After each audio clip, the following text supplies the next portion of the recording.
3.5 minutes? Well, first of all, we turned it over twice where we couldn't defend them and gave them 2 layups in there. And then, on the offensive end, you got to either get the ball in the high post or you got to drive the ball into the paint and get some shots from there. And we didn't do either.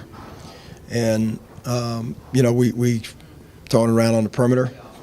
And when you only get less than a third of your misses back, and we were missing shots today. I mean, it's one of those days. It's why we say defend and rebound is the most important thing, because some nights you make them, some nights you don't.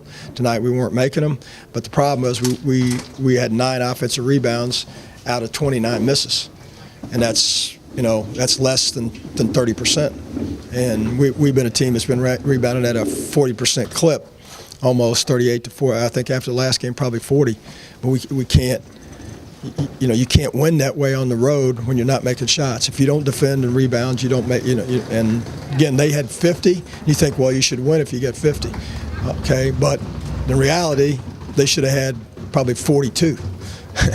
Then we win, and we just, offensively down the stretch, couldn't find a guy that can make an open 3, and we didn't get the ball enough into the paint. I think you got a little tentative down the stretch. Yeah, we did. We got a little tentative. Guards had, except for Farad, had a pretty bad shooting night. That had to be a big factor. Yeah, it's a big factor. I mean, when you got on a perimeter, total it up here.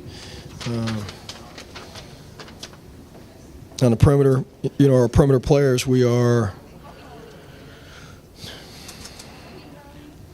3 for.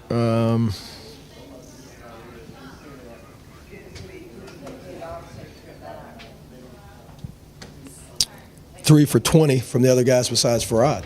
And you can't, it's hard to win that way. If you go 3 for 20 from those guys and you don't offensive rebound, that's the recipe for what happened. And, I did everything in my power to try to emphasize to the guys that this was going to be a tough game. I knew it was because, again, they can shoot the 3 so good, even though the 3 didn't beat us. But what happens is it forces you to spread out a little bit, and they did a smart thing. They threw it in the high post, and those guys made some shots, and they drove the ball in there, and we let a freshman, blow by us 2 or 3 times and make pull-ups. And, it wasn't every loose ball in the first half they got, every one. Ball was on the floor. We never got on the floor once, and again, that's a recipe for disaster. We should have been up 12 to 14 at halftime. Does it take on extra? And you go into SMU now, and probably just now starting to look ahead to them. The fact that you maybe should have had this one.